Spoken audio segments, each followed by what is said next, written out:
Halo semuanya, selamat datang di channel aku Rifki Ansori. Seperti biasa, aku mau share lagi pengalaman aku tentang cara-cara bisnis, terutama di bisnis jualan online. Dan di video kali ini aku mau share pengalaman aku tentang 5 tahap cara aku memulai bisnis dari nol. Jadi aku bakal jelasin sedetail mungkin dari awal sampai akhir. Pokoknya kalian tonton aja video ini ya. Buat kalian yang baru klik video ini atau baru mampir di channel aku, silakan kalian klik subscribe dulu, terus nyalain loncengnya. Biar setiap aku upload atau aku membuat konten itu akan ada notifikasi untuk kalian. Jadi sebelum aku buat video ini juga, aku udah lihat-lihat dan baca-baca juga dari tokoh-tokoh bisnis.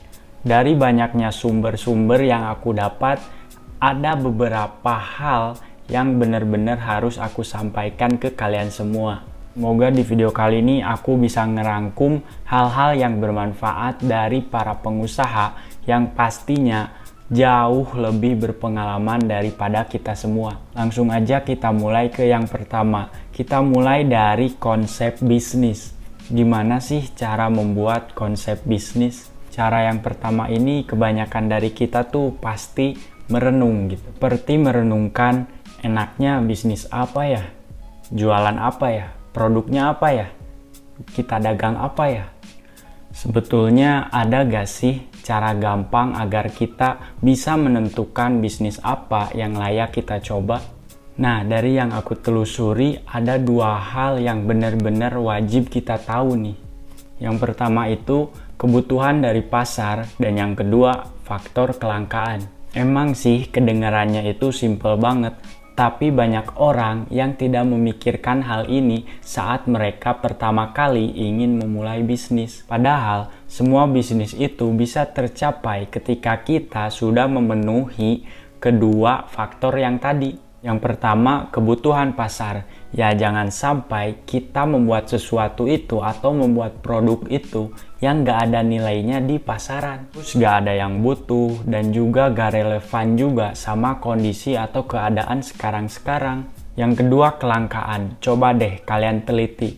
Banyak gak sih pengusaha yang udah menawarkan produk tersebut? Kalau misalnya nih belum banyak orang yang terjun ke situ, ya berarti kesempatan kita untuk sukses itu makin besar atau makin gede. Coba deh kalian pikirin, kalau barang kalian langka, terus pesaingnya sedikit, lalu barangnya bernilai dan banyak dibutuhkan orang, maka kesuksesan kalian akan cepat tercapai.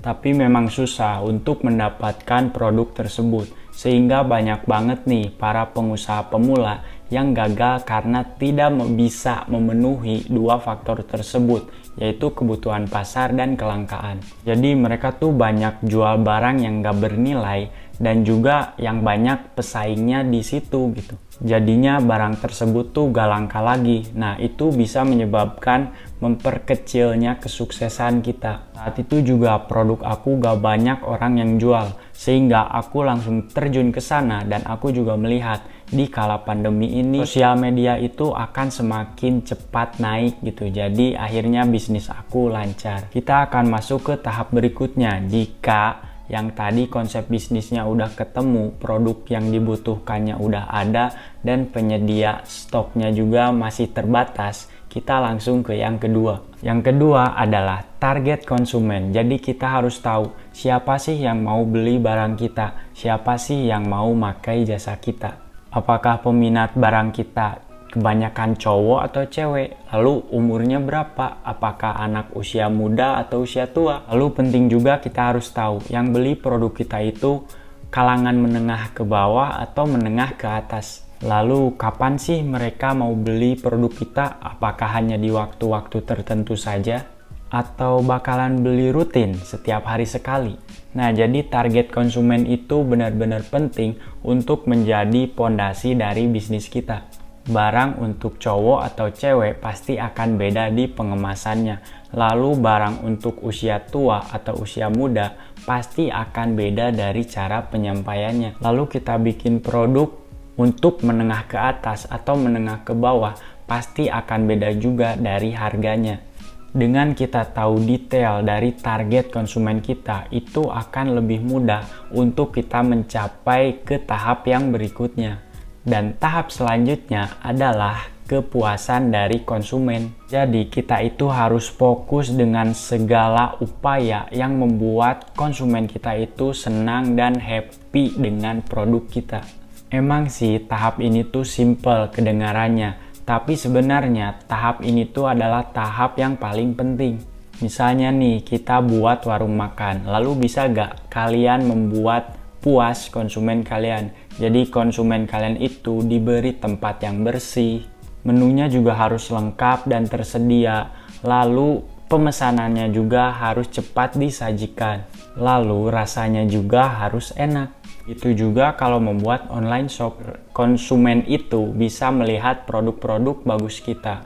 Lalu saat kita ngechat atau saat konsumen ngechat itu cepat atau enggak kita balasnya. Lalu pilihan pengirimannya lengkap gak? Pemesanannya cepat gak sampainya? Lalu pengemasannya apakah rapi? Lalu saat barang datang apakah gak ada yang cacat? Lalu kalian kasih bonus atau enggak? Buat kalian nih para pelaku usaha, pasti kalian tahu banget untuk mencapai target kepuasan konsumen itu pasti susah banget. Itu bikin puyeng deh kepala. Coba deh kalian pikirin, banyak banget warung makan yang sepi peminat. Itu karena ownernya itu tidak mementingkan target kepuasan dari si pembeli. Saat kita pesan, barangnya banyak yang gak ready. Terus ketika kita menunggu itu lama banget. Lalu saat kita makan ternyata produknya itu enggak segar. Lalu saat kita bayar ternyata si kasirnya juga gak ada kembalian. Jadi kita tuh harus nunggu dulu gitu. Si kasirnya nyari-nyari kembalian. Kira-kira nih kalian mau datang 2 kali atau enggak ke warung makan tersebut? Pasti kalian akan berpikir berulang-ulang sebelum ke sana lagi. Nah itu dia alasannya kenapa kita harus fokus kepada kepuasan para konsumen sebelum kita fokus ke hal-hal yang lain. Bahkan Warren Buffett pun pernah berkata kalau kita itu harus menyenangkan para konsumen dan kita itu harus berpikir terus-menerus agar si customer kita itu sangat senang dengan pelayanan kita. Lalu kita masuk ke yang keempat, yaitu perhitungan keuangan. Jadi ketika kalian sudah mendapatkan target kepuasan dari customer kalian, kalian harus memikirkan kalau itu sudah melalui perhitungan keuangan yang baik atau belum. Nah, di tahap yang ini, kamu itu harus sudah memikirkan strategi jangka panjang. Nah, jika bisnis kalian ingin bertahan jangka panjang, yaitu dengan cara strategi keuangan. Karena sesungguhnya keuangan adalah sebuah nafas dari bisnis. Oke, memang semua bisnis itu memiliki rencana keuangan yang berbeda. Contohnya sebuah rencana bisnis konvensional pasti akan berbeda dengan rencana keuangan bisnis startup digital. Meskipun rencana keuangan beda-beda, tetapi tetap hal yang terpenting itu adalah membuat perencanaan keuangan, yaitu menjaga cash flow. Buat kalian para pelaku bisnis konvensional pasti akan selalu menjaga cash flow bisnis kalian.